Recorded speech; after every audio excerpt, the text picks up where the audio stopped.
Жесир калган аяшымды аяп жүрүп сүйүп калдым.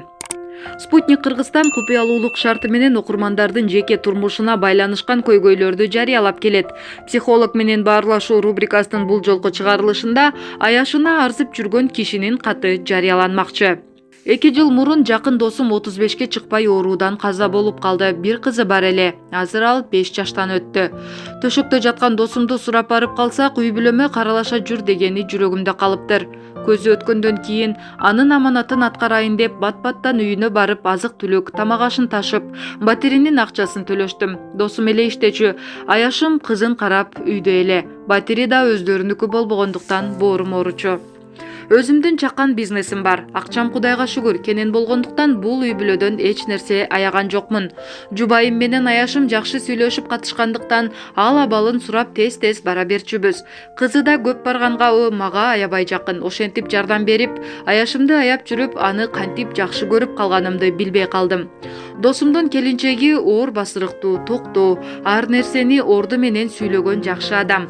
Барган сайын анын өзүн алып жүргөнүн, чыдамкайлыгын көрүп баа берчүмүн. Андан кийин эле ага байланып, көргүм келип жактыруу сезимдери пайда боло баштады. Өзүм 38 жаштамын. Аялым экөөбүз тең ишкерлик кылабыз, бирок көптөн бери балалуу боло албай жүрөбүз. Жубайым деле тарсылдаган, ачык айрым жакшы адам, бирок азыр бассам турсам аяшым көз алдымда, оюман кетпейт. Жактырып жүргөнүмдү аялым да, аяшым да билбейт. Билсе эмне болорун элестете албайм. Аяшым бизден дароо алыстап кетиши ыктымал. Ошол себептен чыдап, ичтен сызып жүрөм.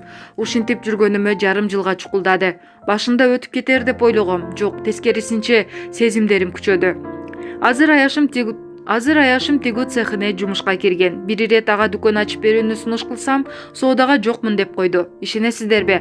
Аны эч кимге ыраа көрбөйм, атургай кызганам.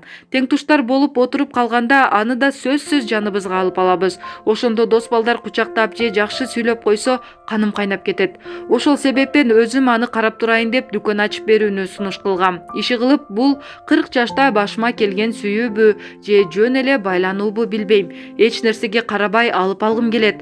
Антсем аялымчы, жашыбыздан бирге болгон, аны да таштап кете албайм. Досумдун ата-энесичи, аларга өлгөндүн үстүнө көмгөн болобу деп корком. Бирок аяшымдын жанында күйөөсүнүн досу эмес, жолдошу катары жүрүүнү эңсечи болдум.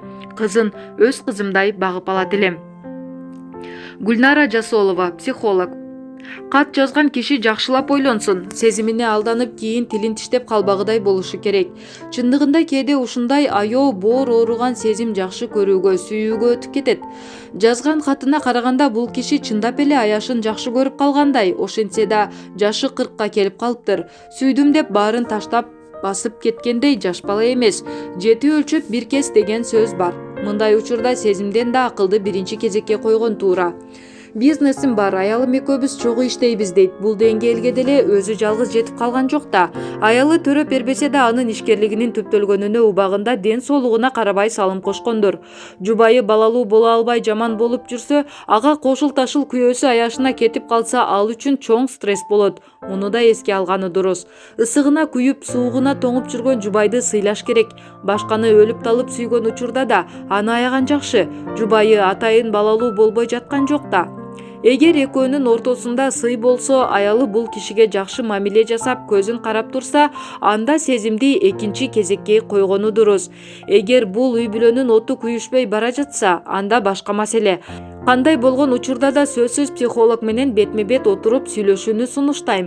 Ачык калган суроолор бар. Кат жазган кишиге айтаарым, аяшыңыздын сизге жасаган мамилесин да байкаңыз, бирок көп бара берүүнүн кажети жок. Азыр бул сиздин ичиңизде гана кайнап жаткан сезим, аны сыртка чыгаруудан мурда абалды байкаңыз. Жубайыңыз менен болгон мамилени дагы бир жолу кылдаттык менен анализдеп чыгыңыз.